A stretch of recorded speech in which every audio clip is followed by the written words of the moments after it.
Hey guys, thanks for tuning into my drive-by. I am in Fort Myers, going to be getting on the 75 here pretty much. I'm on Summerlin Road. I've got about 1.8 miles to turn onto Colonial Highway 884.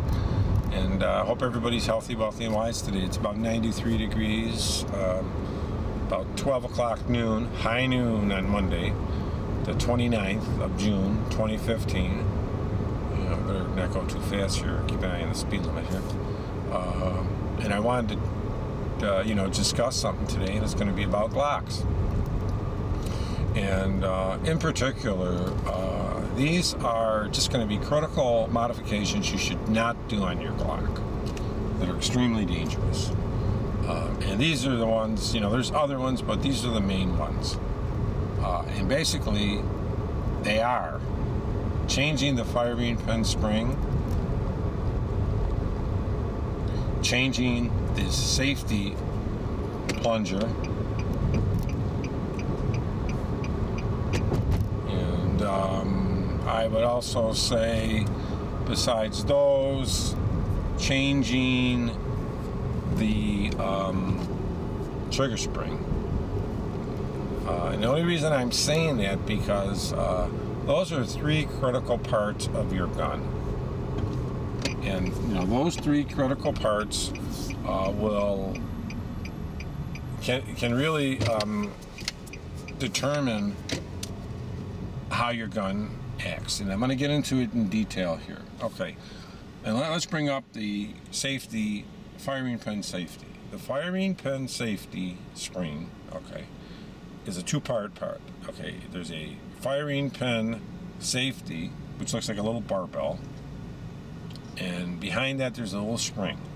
Now that part there, the function of the firing pin safety is to block the firing pin so it does not fire unless the firing pin is the plunger is depressed up, and then so that's the purpose of it. Okay, it's a block.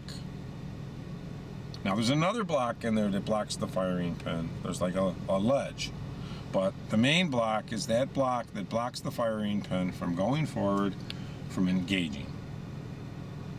If you have a problem with that firing pin safety, it can cause your gun to go into full auto. Yes, it can. The reason is because, let's say the spring breaks or something internally in that, well, that firing pin safety, okay, cannot engage to lock your firing pin back. So your firing pin can just go forward. So you really want to be careful of that, or it can make it inoperable. You got to really be careful with that part. Now, another one is people change the firing pin spring. And changing the firing pin spring on the gun can cause some major problems too. Because let's say, well, that's what people want to do. They usually want to put a heavier firing pin spring in. Okay, they want to put a lighter firing pin safety in. Okay, and they usually want to put a heavier trigger spring in, so it pulls back. Now, in essence, what you're doing here, the two critical parts, okay, or really the main critical part, that firing pin safety, what you're doing, you're making the firing pin safety weaker, right? Because you're putting less of a spring, so the force of it pushing down to hold back the firing pin is less, and you're increasing the tension on the firing pin. Now, why? You see what you're doing? So you're forcing the firing pin to go forward, and you are reducing the resistance that holds the firing pin back. You can see very quickly what can happen here. And if for any reason the firing pin block safety does not hold it back, and that firing pin has enough force because you put the additional spring in and polished everything, will go forward. If it goes forward, it's going to be like full automatic, because what's going to happen, it's, you know, that whole firing pin is going to be sticking out of the breech face, and when the slide goes forward, you know, you're going to have, it's going to be like full automatic, because the pin's going to be sticking out. It's going to hit it, hit the round, shoot it, go back, hit it, shoot it, hit it, shoot it. And that's the problem you're going to get.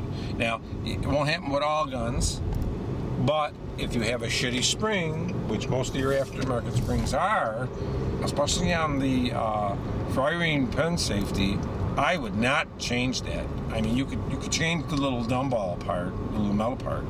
I wouldn't even change that, because the aftermarket ones are not good quality.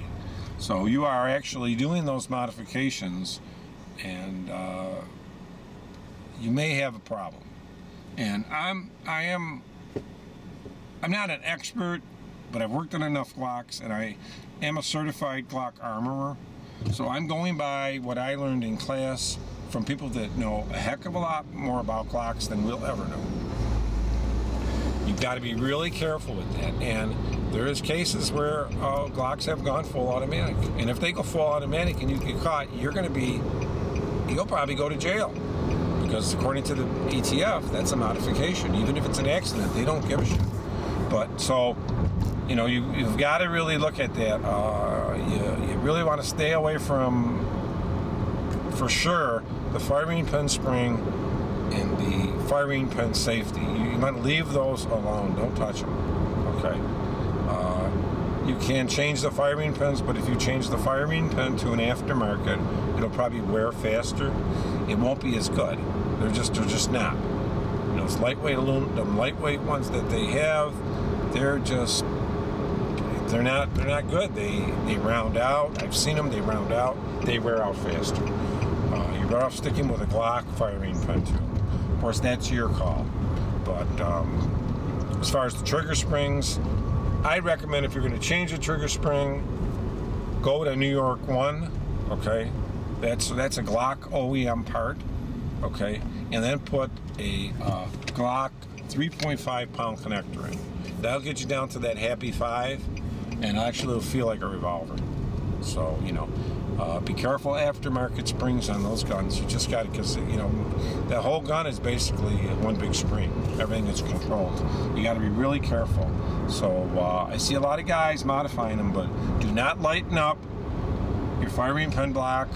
Do not put a heavier spring in your firing pin. I would not do that at all.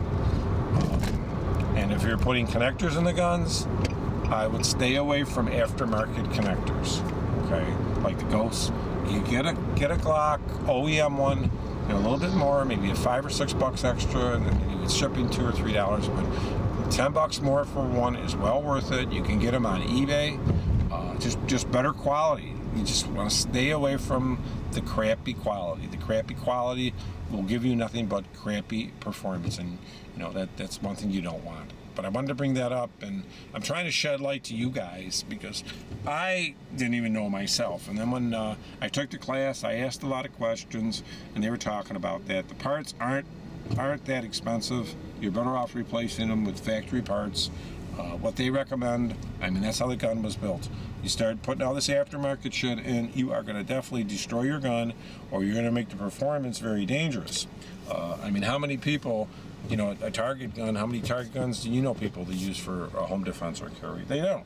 You know, Glock has designed the gun the way it is because they had lawsuits. They got sued for all different kind of problems with their guns. So you just want to just be very careful. And those people out there doing those modifications, yeah, it's nice for fun, but I wouldn't do it if I had a serious gun. So thanks a lot, and have a great day, and thanks a lot for tuning into my drive-by.